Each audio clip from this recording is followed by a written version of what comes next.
আমি রয়েছি চট্টগ্রামের ফটিকছড়ি উপজেলার সুন্দরপুরের একটি বন্যা কবলিত এলাকা হরিণাদিঘিতে।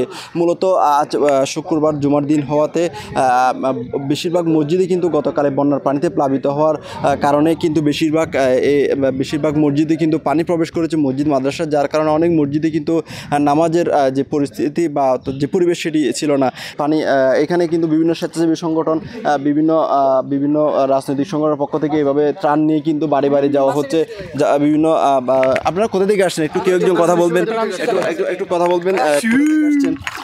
আমরা আসলে আসছি চট্টগ্রাম বিশ্ববিদ্যালয় থেকে ছাত্র নিয়ে আমরা কিছু ত্রাণ নিয়ে আসছি এখানে। আপনারা এই এলাকায় কোথায় কোথায় পানি দেখেছেন, পরিবেশটা কেমন? পানি তো ভাই আমরা দিক দিয়ে অনেক দূর পর্যন্ত গেছিলাম, পানি পুরোটাই এতটুকু পানি পর্যন্ত। মানুষের অবস্থা কেমন? মানুষের অবস্থা কিন্তু অনেক অতিরিক্ত খারাপ, মানে বলার বাইরে। অনেকে তো মানুষ আপনারা নামাজ অংশগ্রহণ নামাজ পড়তে পারি নাই তো আমরা, এখন অনেক জায়গায় পানি, পুরোটাই পানি আছে। প্রিয় দর্শক, আমরা কথা বলছিলাম এখানে চট্টগ্রাম বিশ্ববিদ্যালয়ের একটি প্রতিনিধি এই বন্যা কবলিত এলাকায় ত্রাণ নিয়ে এসেছে, তাদের সঙ্গে কথা বলছিলাম। মূলত একটু লক্ষ্য করলে দেখবেন আমিও কিন্তু এখানে প্রায় হাঁটু থেকে কোমর সমান পানিতে কিন্তু দাঁড়িয়ে আপনাদের এই পরিবেশটি দেখাচ্ছিলাম সরাসরি। শুধু এই এলাকায় নয়, আশপাশের পুরো ফটিকছড়ির বেশিরভাগ এলাকা কিন্তু এই এমনই পরিস্থিতি। এখানকার যে ঘরবাড়ি সবগুলোর কিন্তু একই চিত্র, মানুষ কিন্তু পানিবন্দী রয়েছে শহর থেকে এবং বিভিন্ন জায়গা থেকে। আশপাশের যে এলাকাগুলো সেগুলো থেকে কিন্তু বিভিন্ন যে স্বেচ্ছাসেবী সংগঠন তারা এখানে আসছেন, ত্রাণ নিয়ে এবং ত্রাণ দিচ্ছেন।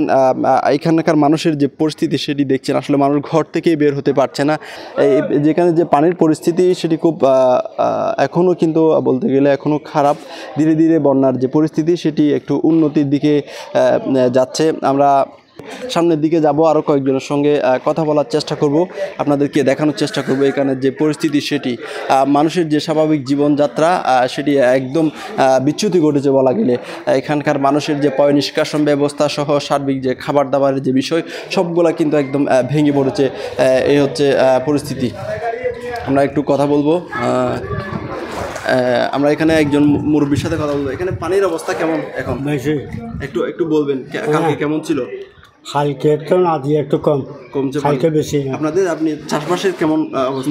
মাছ চাষের ক্ষতি হয়েছে না? বেশি ক্ষতি হয়েছে, থাকতো না আর একটু। প্রিয় দর্শক, যে এখানে যে চাষারা রয়েছেন আশেপাশের হাজার হাজার যে হেক্টর জমি সেগুলাতে পানিতে তলিয়ে যাওয়ার কারণে ক্ষতির মুখে পড়েছেন চাষিরাও, এমনটি বলছেন এখানকার স্থানীয়রা।